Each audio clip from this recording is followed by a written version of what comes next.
রাস্তার কাজ নিম্নমানের তার প্রতিবাদ করে তৃণমূল পঞ্চায়েত সদস্যের হাতে আক্রান্ত প্রতিবাদকারী যুবক। আহত অবস্থায় মানিকচক থানার দ্বারস্থ হয়ে লিখিত অভিযোগ এনায়েতপুরের যুবক মীর জাহাঙ্গীরের। মানিকচক ব্লকের এনায়েতপুর গ্রাম পঞ্চায়েতের মীরা গ্রাম এলাকায় প্রায় 2 লক্ষ টাকা ব্যয়ে 52 মিটার ঢালাই রাস্তার কাজ করা হচ্ছে। মঙ্গলবার ঢালাই রাস্তার কাজ শুরু হতে কাজে ব্যবহৃত সামগ্রী নিয়ে প্রশ্ন তুলে স্থানীয় বাসিন্দারা। কাজে নির্দিষ্ট পরিমাণে সামগ্রী দেওয়া হচ্ছে না তা দেখেই প্রতিবাদ জানান স্থানীয় বাসিন্দা মীর জাহাঙ্গীর সহ অন্যান্যরা। সঠিক পরিমাণে সামগ্রী না দিলে কাজ বন্ধ করার কথাও বলেন। তারপরই ঘটনাস্থলে ছুটে আসেন এনায়েতপুর গ্রাম পঞ্চায়েতের তৃণমূল সদস্য মীর জাহাঙ্গীর। অভিযোগ, তিনি এসেই অকথ্য ভাষায় গালিগালাজ শুরু করেন যুবককে। এমনকি তার সাথে থাকা তার ছেলে যুবকের ওপর চড়াও হয়ে তাকে মারধর করে। কোনো ক্রমে সেখান থেকে পালিয়ে বাঁচেন তিনি। পরবর্তীতে মানিকচক গ্রামীণ হাসপাতালে চিকিৎসার পর দ্বারস্থ হয় মানিকচক থানায়। এনায়েতপুর গ্রাম পঞ্চায়েতের সদস্য সহ 4 জনের নামে লিখিত অভিযোগ করেন থানায়। যদিও সমস্ত অভিযোগ ভিত্তিহীন বলে দাবি করেছেন এনায়েতপুর গ্রাম পঞ্চায়েতের সদস্য মীর জাহাঙ্গীর। আমার দাদা তো শুধু কাজের জন্য শুধু করতে বলেছে, সে সিম্বলটা দেখান, কিন্তু এটা দেখাবার জন্য শুধু এটা এইটুকু বলেছে। শিডিউল কেন দেখতে চেয়েছিল? কাজ খারাপ হচ্ছে, কাজ খারাপ হচ্ছিল, ওই জন্য বলেছিল শিডিউলটা দেখে একটু কাজটা করেন।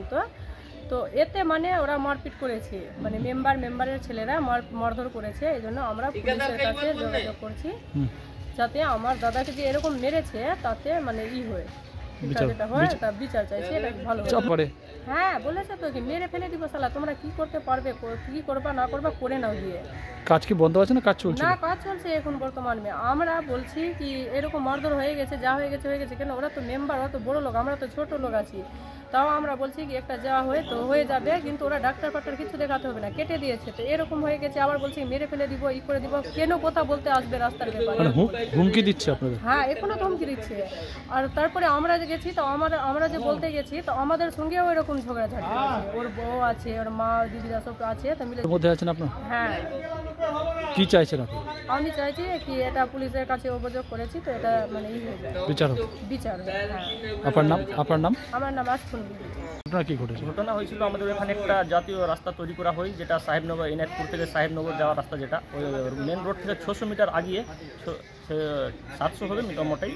তার মধ্যে ওইখানে কাজ করা হয়। তো ওখানে আগের দিন বড় বড় গিঠি এনেছিল পাথর ডামর, ওইটা আবার চেঞ্জ করে তারপরে আজকে 2 দিন পরে আবার এটা এখানে চালু করা হয়, আবার কংক্রিট করা হবে রাস্তাটা। এবার করার মধ্যে আমি ওইখানে গিয়ে বলি যে কন্ট্রাক্টর, আমি বলি আপনি কাজ করতেছেন ভালো কথা, আপনি যেটা কাজ করাচ্ছেন আপনাকে সরকার থেকে যেখান থেকে আপনাকে একটা শিডিউল দেওয়া হয়, কতটা কী দিতে হবে, নিম্নমান জল, সিমেন্ট, বালু, পাথর, এইগুলা একটা শিডিউলটা আমাকে দেখান।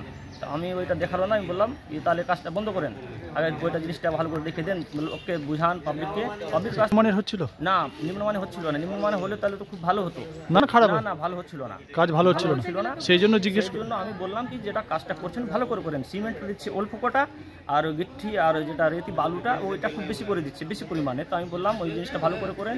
এবার যেটা সামান বালুটা ওটাও খুব ভালো না, মাটি মিক্স, তাও কিছু না, বলছে রাস্তা খুব ভালো হবে। আমি বললাম ঠিক আছে, করছেন তো করেন। এবার ওইটা শিডিউল দেখার কারণে আমরা যখন আরও গ্রামের লোক ছিল বারণ করলাম, কাজটা থেমে গেল। এবার আমাদের যে মেম্বার জাহাঙ্গীরকে 10টার সময়, আজকে 10টার সময় কাজটা শুরু হয়ে যখন, তখন আমরা ওই এটা করি, রিপোর্ট করি।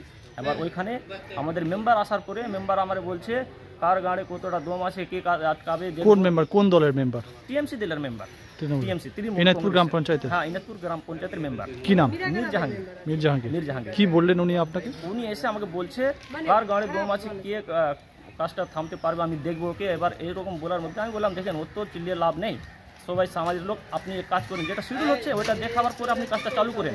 এবার ওই কথা বলার মধ্যে ওই আমার সঙ্গে খুব অভদ্রভাবে কথাটা বললাম, আমি গালটাল দিয়ে দিল। আমি ভাবলাম বড়ো আছে দিতে দিলাম, কিছু বললাম না। তো আমি বললাম যে দেখেন ওইরকম কিছু না বলে গ্রামে থাকছি, একটু ভালোভাবে বলে আপনি এটা করেন, যে শিডিউলটা দেখার পর কাজটা শুরু করেন। বলছে কে কাজটা থামতে পারবো, আমি দেখে মেরে ফেলে দেবো। এবার ইতিমধ্যে ওনার ছেলে মীর সাহাবাজ এসে আমাকে ধরে এই যে দেখতে পাচ্ছেন, এই যে ব্যান্ডেজ করা হয়েছে, এখন আমি হসপিটালে গেছি, এই ব্যান্ডেজ করেছে, এখানে আবার এদিকেও আছে, পিছনে। আর কি দিয়ে মারধর করেছে আপনার? ওই হাতে বালাটালান কিছু ছিল, ওইসব দিয়ে মেরেছে আমাকে, ওইসব দিয়ে। শুধু কাজে ভালো কাজ হচ্ছিল তার প্রতিবাদ করে? হ্যাঁ, এটা আমি বলতে যে আমাকে এরকম ওরা করে মারধর করে আমার জামার কামার এসবে মেরেছে, মাথা ফাটায়। ওরা সব মেম্বারের ভাই ভাতিজারা সবাই এসেছিল, ওরা আমি আমার কেউ ছিল না, আমার বাবা বয়স্ক লোক, ওরা বাড়িতে ছিল, ওরা তো জানে না কি আমি কী করছি না করছি। আমি বললাম এই বলতে বলতে ওরা সবাই এসে আমাকে ধরে মেরে। আচ্ছা, কোথায় আছেন এখন?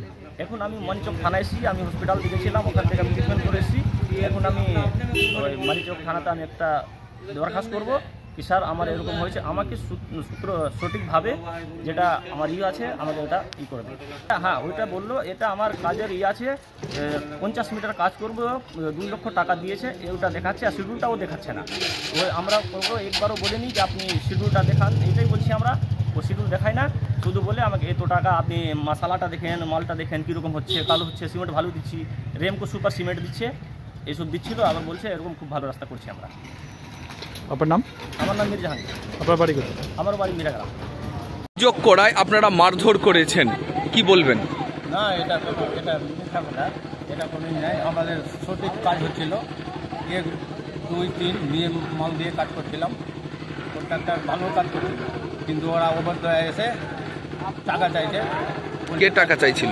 ওই জাহাঙ্গীর, আচ্ছা, জাহাঙ্গীর নাম আছে, জাহাঙ্গীর, ও 5,000 টাকা চাইছে, টাকা দিতে হবে। আজকে 2-3 দিন থেকে ওইরকম করছে। আচ্ছা, 3 দিন থেকে মাল আসছে, মালকে রিটার্ন করছে, এটা মাল চলবে না, ওটা মাল চলবে না। ওর অভিযোগ হচ্ছে কি আমি নিম্নমানের আপনারাই কাজ করছিলেন, এই জন্য। না, আমরা তো 1 2 3 ভালো মাল দিয়ে আমরা তো বলে দিয়েছি কন্ট্রাক্টরে যেরকম হয় ভালো করে কাজ করা, আর 1 2 3 কাজ করবে। আপনারা তো মারধর করেছেন, আপনারা ঠিকাদার সবাই মিলে মারধর করেছেন এমন অভিযোগ? না, এটা কোনো ব্যাপার। আমার ছেলেকে আরও ধরে নিয়েছিল, আমাকে এসে আক্রমণ করলো, আবার আমার ছেলে আসলো, ছেলেকেও ধরে নিল, ছেলে আচ্ছা, আপনারা জানাবেন থানায়? হ্যাঁ, থানায় লিখিত অভিযোগ করবো। তাহলে আপনারা মারধর করেননি? না, তো ওই যেগুলো অভিযোগ করছে সেগুলো কি বলবেন? মিথ্যা কথা। কি নাম আপনার? মিল জানি কোন দলের সদস্য? গ্রাম পঞ্চায়েত সদস্য। ওখানে নিম্নমানের কাজ হচ্ছিল, গ্রামবাসী প্রতিবাদ করেছিল, সেই কারণে তৃণমূলের নেতা মারধর করলো। কিভাবে দেখছেন গোটা বিষয়টা? গোটা পশ্চিমবঙ্গ জুড়ে তৃণমূল এই কালচারেই বড় হয়েছে এবং পার্টিটা চলছে। কাটমানি নেবে প্রথমে কন্ট্রাক্টরের কাছ থেকে সাধারণ মানুষের কাছে, তারপর সাধারণ মানুষ যখন রুখে দাঁড়াবে তখন সরাসরি তৃণমূলের নেতৃত্ব তাদের গুলি বোম নিয়ে আক্রমণ করবে, এবং পাশে এদের ভরসা হলো পুলিশ প্রশাসন। সবারই একটাই সিস্টেম যে আমরা তৃণমূল করি, ওই জন্য গ্রামবাসীকে মারবো, সাধারণ লোককে মারবো, বাচ্চাকে মারবো, বুড়োকে মারবো। আমাদের লাইসেন্সটা হলো আমরা তৃণমূল করি। আজকে যেটা গোটা পশ্চিমবঙ্গে চলছে সেটা মানিকচকে চলেছে, মালদার, সেটা এনায়তপুরে চলেছে। অবিলম্বে দোষীদের গ্রেপ্তার করতে হবে, নালে সেই এলাকার জনসাধারণ যা যা ব্যবস্থা গ্রহণ করবে ভারতীয় জনতা পার্টি তাদের সঙ্গে 100% সহযোগিতা করবে এই কালচারের বিরুদ্ধে থাকার জন্য।